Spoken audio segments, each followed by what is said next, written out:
गुरुजी और संतुलन की सीख। कलयुग के कुछ शरारती लड़कों ने अपने को बहुत बुद्धिमान समझते हुए गुरुजी से एक प्रश्न किया।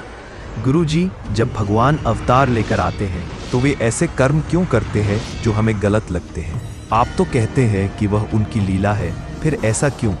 गुरुजी मुस्कुराए और बड़े प्रेम से बोले, बेटा, जब कोई इंसान कोमा में चला जाता है तब वह न कुछ सोच सकता है, न अपने शरीर की एक पलक तक झपका सकता है, उसका जीवन ठहर जाता है।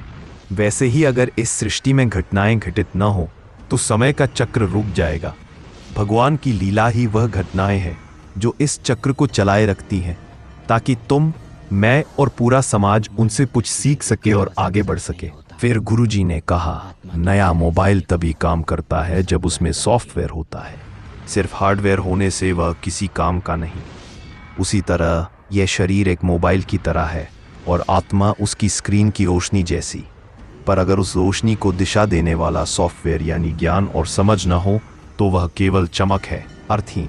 भगवान की लीला उस ज्ञान को जगाने का माध्यम है। फिर गुरुजी ने एक और उदाहरण दिया। एक कमरे की कल्पना करो जिसे तुम धरती मान लो। शुरू में उस कमरे में 5 लोग थे, सब मिलजुल कर शांति से रहते थे। फिर जब उनकी संख्या 10 हुई तो थोड़ी बहुत नोक-झोंक शुरू हुई। जब 50 हुए तो झगड़े और मारपीट होने लगी। खाने पीने और सामान को लेकर एक दूसरे को नुकसान पहुंचाने लगे। यही बुराई है, लेकिन समझो, यह बुराई तब तक है जब तक संतुलन बना रहे।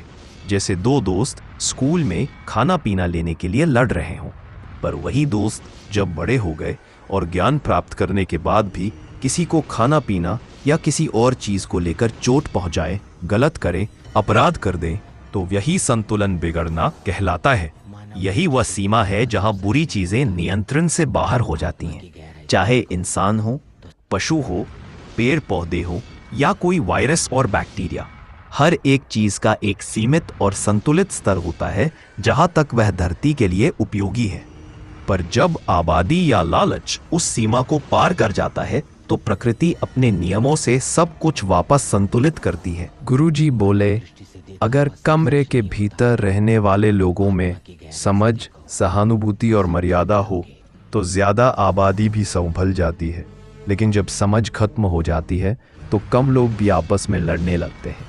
इसलिए समझ और संतुलन ही समृद्धि का मूल है।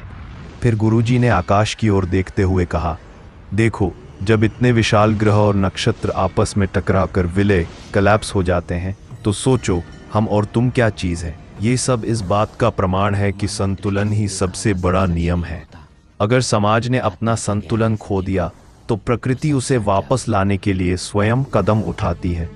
उस समय वह न अच्छाई देखती है न बुराई, वह केवल संतुलन देखती है। एक कहावत है, गेहूं के साथ घुन भी पिस जाता है।